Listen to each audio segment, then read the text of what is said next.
दोस्तों, आपका साथ ही इस चैनल की असली ताकत है और हर नए सब्सक्राइबर के साथ हमारी महाभारत यात्रा और गहरी होती जाती है।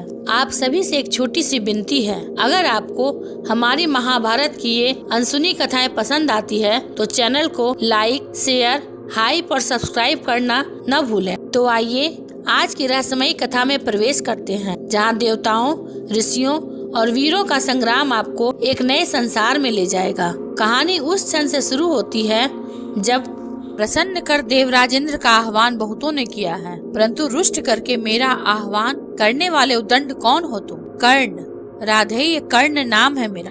आह्वान करने के केवल दो ही कारण होते हैं, भक्ति के या चुनौती के। परंतु देवराजेंद्र को चुनौती देने के लिए तुम्हारी आयु बहुत कम है और तुम्हारी उद्दंडता देख तुम्हें भक्त समझना कठिन है। भक्त तो हूँ देवराज, परंतु आपका नहीं, अपने गुरु का।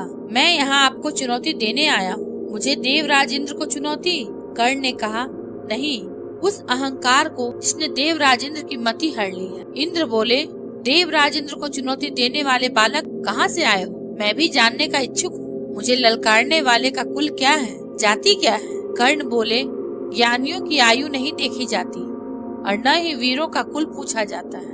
वीरों का बाहुबल ही उनका जाति होती है और शस्त्र ज्ञान उनका कुल।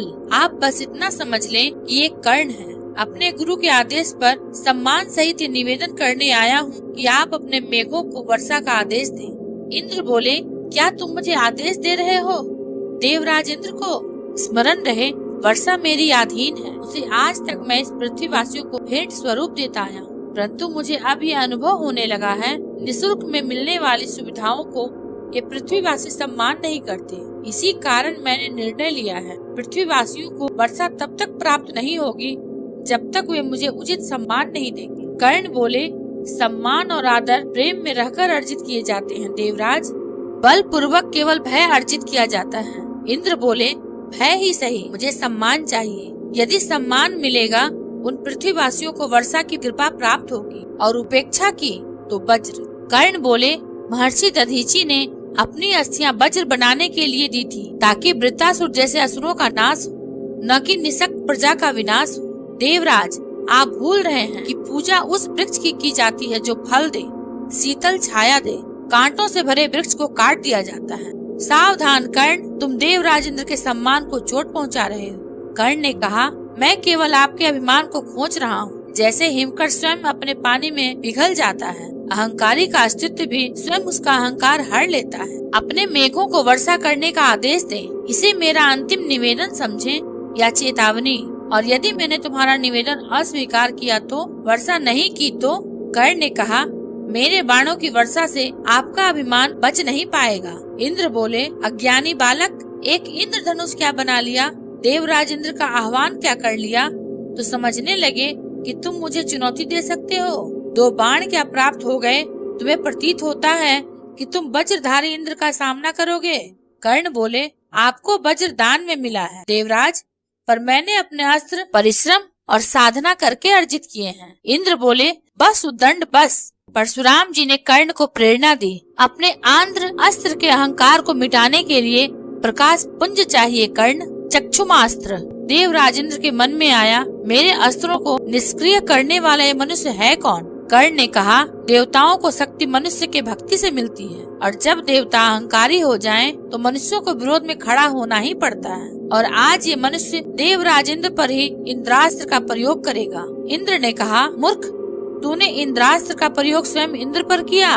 क्या तुम्हें स्मरण नहीं है कि मुझे अमृत तो मिला हुआ है, देव मर नहीं सकते। कर्ण बोले, सुना तो मैंने भी है देव अमर होते हैं, तो सोचा क्यों न इस कहानी की परीक्षा करवाई जाए। आप अमर हैं, इंद्र मर नहीं सकते, लेकिन अमर होने के भी अपने दुख होते हैं। अनंत काल तक पीड़ा भोगना उनमें से एक है। इंद्र बोले, बस कर्ण बस, अब तेरा नाश निश्चित है। मेरे वज्र के प्रहार के लिए सज्ज हो जा।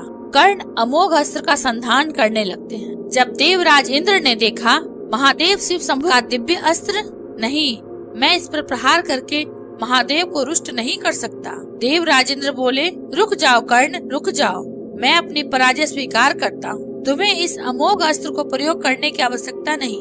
गंगा पुत्र भीष्म और आचार्य द्रोण के अतिरिक्त मैंने किसी धनुर्धारी में इतनी मेधा नहीं देखी, इतना बल नहीं देखा। कौन हो तुम कर्ण, और कौन है वह जिसने तुम्हें इतना सक्षम बनाया?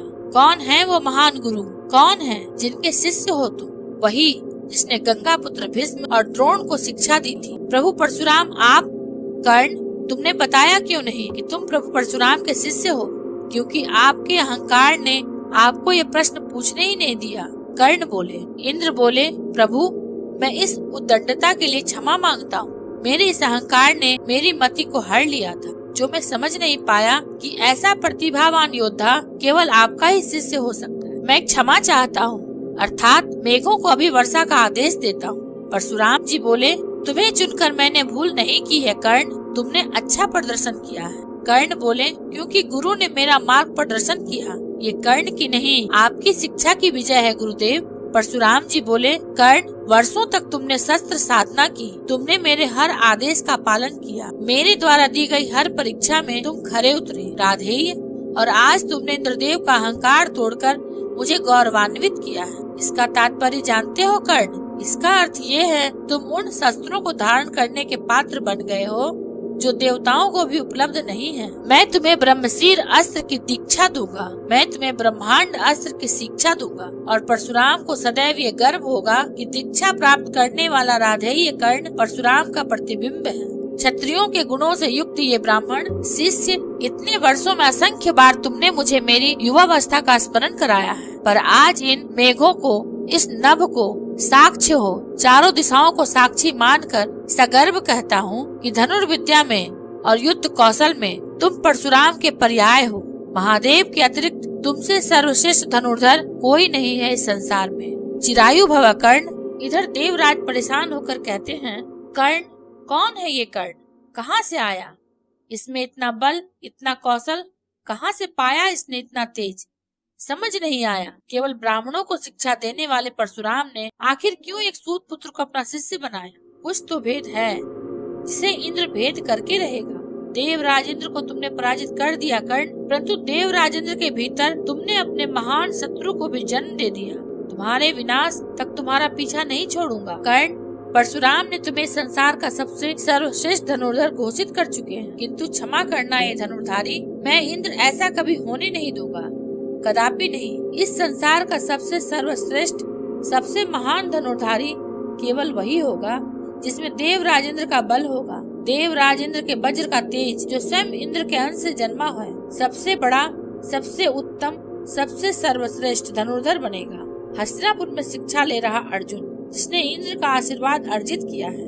अर्जुन, तुम जैसा धनुर्धर न कभी जन्मा था, न जन्मा है, न कभी जन्मेगा। अर्जुन, तुमसे श्रेष्ठ धनुर्धर कोई नहीं है संसार में। चिरायु भव अर्जुन। मित्रों, परंतु कर्ण ने कभी भी अपने भाग्य को दोष नहीं दिया। उसने सदा अपने कर्म को प्राथमिकता दी। ये वीडियो अगर आपको अच्छी लगी हो तो इसे लाइक, शेयर और सब्सक्राइब अवश्य करेंगे।